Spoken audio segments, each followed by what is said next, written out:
What's up, world? At the time of the recording of this video, it is Good Friday. And in it being Good Friday, I wanted to highlight one of the most important events in history, the crucifixion of Jesus Christ. Now, the reason I want to highlight this is because the depictions of what this crucifixion looked like in pictures and art and statues are very, very, very misleading. Most depictions, Jesus on the cross, still looking good, just got a couple, he's got a cut on his side, little blood drops from his hand, little drops from the crown of thorns. These are very misleading depictions of how Jesus probably looked on that cross. I wanted to take you guys through the journey of what the crucifixion of Jesus Christ actually looked like. There's a lot more to it than him just being nailed to the cross. So after Jesus was captured by the Pharisees, this is where his beating began. He was beat up, he was punched, slapped, he was spit on, sometimes with a bag over his head so he couldn't even see the punches coming. So before he was even turned over to Roman custody, he was already looking like he got jumped. Then when he was turned over to the Romans, he was beat up some more. He was turned over to the Romans for the purpose of getting him crucified. So the purpose of Roman crucifixion was to be a process that is so gruesome that anybody witnessing would say, "Oh, nope, I am never messing with Rome. I'm gonna stay in line. I'm gonna make sure I don't do anything to break their laws because I don't want to get crucified."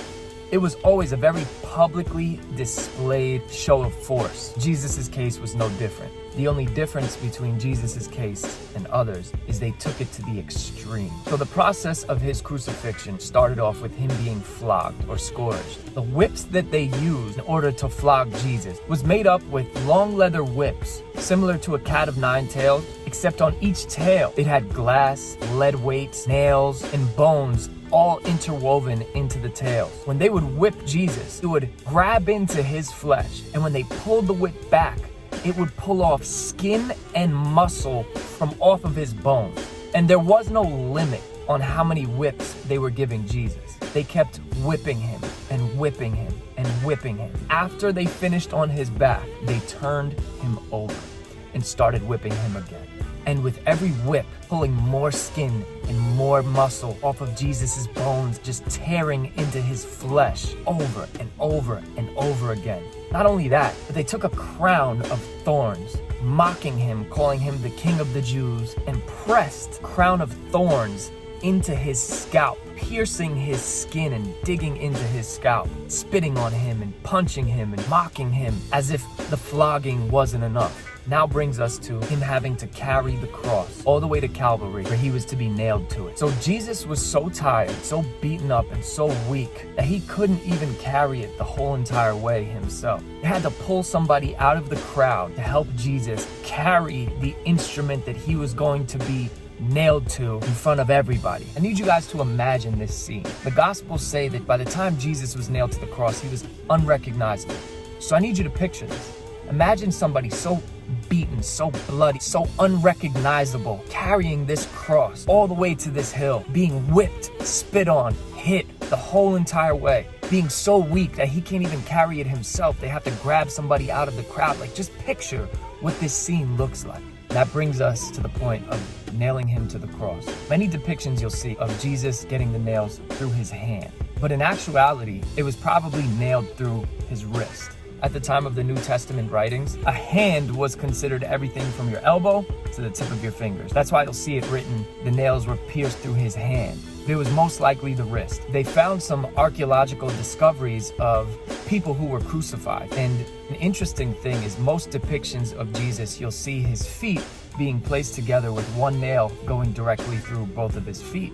And this could have been the case. But from the archaeological discoveries, they found an ankle with a nail through it sideways. So that means that Jesus could have had his feet separated with a nail going in one ankle, on the other side, a nail going into the other ankle, pinning him to the cross. Not only that, but the discovery showed that there was also wood on both sides of the ankles. So that means that the nail was probably pierced through his wrist and through his ankles with a wooden washer on it, so that way nobody could pull him off of the cross and he couldn't pull himself off of the cross. After being nailed to the cross, there's a few things that happen. And one of them is your shoulders start to dislocate because the weight of your body is being pulled down. Not only that, But because the weight of your body is being pulled down and your arms are pulled back and your shoulders are being dislocated, you can't breathe. So the only way that you can breathe is by pulling yourself up from the pressure of the nails through your wrist, pulling yourself up and pushing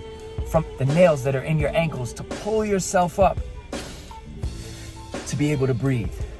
Take a few breaths and then release back down to not being able to breathe, but now you have to rest your muscles for you to go do that again. This is why it took some people days to die on the cross, slowly withering away, pulling themselves up to breathe, letting themselves down to relax, only to pull themselves up to breathe again. Every single time ripping through more tendons or muscles, separating your bones, just to simply get a breath of fresh air. So not only is Jesus going through all of this, but they're still mocking him. When he's thirsty, they give him vinegar to drink. They nail a sign above him that says King of the Jews while he's sitting there pinned to the cross, and they're gambling over who gets to take his clothes. They're dividing it amongst each other, laughing at him. And what does he say? What does he say? He says, Father, forgive them, for they know not what they do. Asking for forgiveness for the people who are torturing, beating, mocking, and eventually killing him. He asks God to forgive them. Now, whether you believe Jesus is the Son of God or not, this is a real historical figure that was willing to go through all of this because he believed it would save your soul. Because he believed if you just put your belief in him, that it would save your soul. So regardless of what you believe about the spiritual nature of Jesus Christ, this is something that he willingly went through with you in mind. And this is why this day is so important to us who follow Jesus, is because this is the day that he was willing to go through all of this because he believed it would save your soul. John 3:16 says that God so loved the world that he gave his only begotten Son, that whosoever believes in him shall not perish, but have life everlasting. 3 days later, Jesus rose from the dead. And I know that that's a big, bold claim to make. But on my next video, we're going to talk about why Jesus rising from the dead is the most reasonable explanation for the empty tomb. Talk to you guys soon.